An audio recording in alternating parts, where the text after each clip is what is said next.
I'm going to show you how to go from a mixed number to an improper fraction. Similar to what I was doing before with number bonds, I can take this 3 and I can break it up into 3 groups of 1, and I can change what the 1 looks like. This one in this case could look like 5 over 5. I'm choosing 5 because that's the denominator of my fraction. I have 3 groups of 5. In total, this is 15 fifths.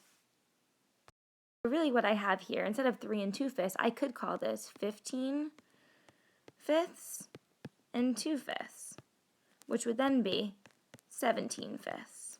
And that would be my improper fraction that came from this mixed number. There's a shortcut to this that most of you know.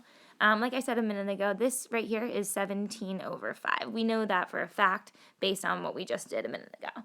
But another shortcut we could use, instead of drawing out a bunch of 5 fifths and adding them all together, that seems a little bit ridiculous to do each time.